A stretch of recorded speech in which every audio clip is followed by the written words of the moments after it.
Hello, and let's make yummy carrot cake slices, carrot cake bars, or carrot cake dessert, whatever you want to call it. It's a nice, easy dessert that you can serve at home. We're just starting by sifting off our dry ingredients. I started by 3 cups of flour, then a quarter teaspoon of ginger, a quarter teaspoon of nutmeg. We are adding our warm spices to give this carrot bars or carrot slices a nice warm feeling. And then I'm adding the main spice, which is cinnamon. 4 teaspoons of that go into your dessert, and then we'll be sifting them nicely. These spices really make this dessert smell so good, smell so rich, and are very vital. So I'd really advise you to get all of these spices. And then after we do this, we're adding our rising agents. I just added 1 teaspoon of baking powder, followed by a teaspoon of bicarbonate of soda going in there as well. The bicarbonate of soda will help cook your dessert in the inside as well. And then I added a teaspoon of salt that will balance out the sweetness later. When we add the sugar, it will just balance everything so beautifully and nicely. And then you sift in those dry ingredients into the flour as well, just to get out any lumps, clumps, anything that might be in your spices. Now we are moving over to the wet ingredients. In goes a cup of sugar, and then you're just gonna crack eggs in there, 3 eggs, and then we are whisking just to incorporate everything. And then once that is mixed, we are adding a lot of oil. Yes, cakes need a lot of oil. This is 1.5 cups of oil going in there.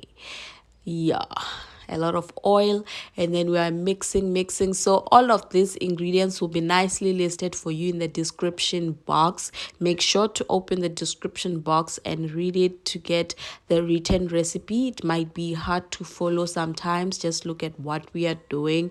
And then I'm adding 2 largely grated carrots. If your carrots are smaller, you can do 3 and then grate them. And then we're adding a splash of vanilla essence. If you have good vanilla extract, go with that.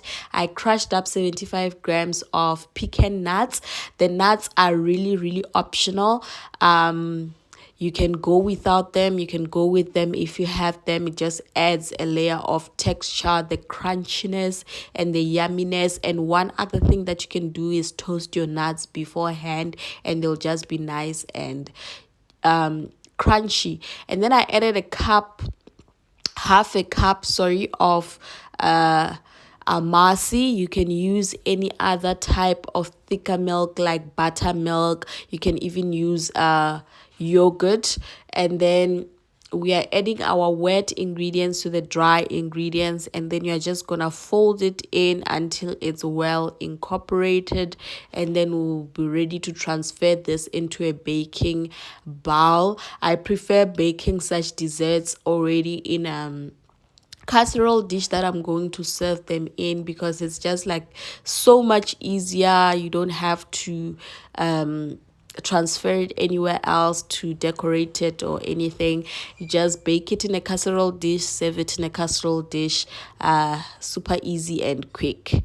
So you're just gonna put in everything, get all the butter in there, scrape your bowl until you get each and everything out of the bowl. And then you are going to level everything, just smooth it with a spatula. And once you've smoothed it with the spatula, we baked this at 120 to 140 for about 45 minutes. I would advise that you take a toothpick or anything just to poke the middle to see that it's cooked through. Like I always say, ovens differ, baking times are only guidelines. Now we're making a very easy cream cheese frosting. As you see here, I used 100 grams of butter and then 250 grams of cream cheese. We whipped it up, and then icing sugar, add as needed. So I don't put an amount, I just add, taste the sweetness and see how far I can take it. I liked mine very sweet because the sponge is not that sweet, and I kept adding more and more and more. You can also add a splash of vanilla essence just to bring out some flavor in there.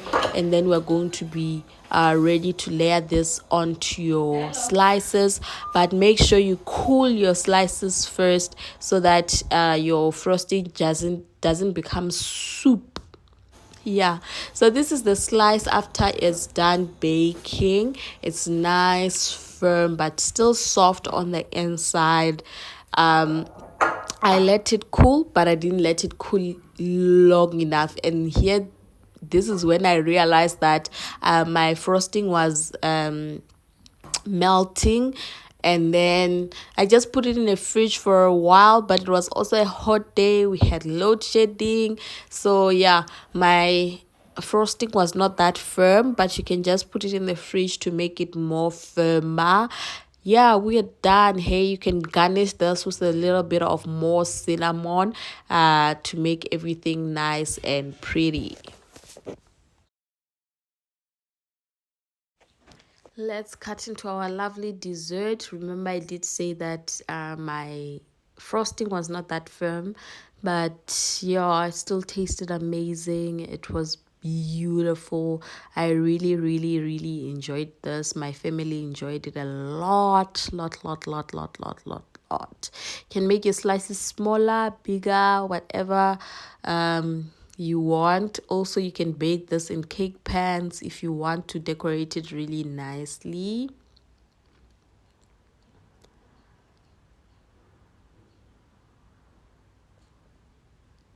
And there we have it. Please remember to subscribe, like, comment, and share. I love you all. Bye.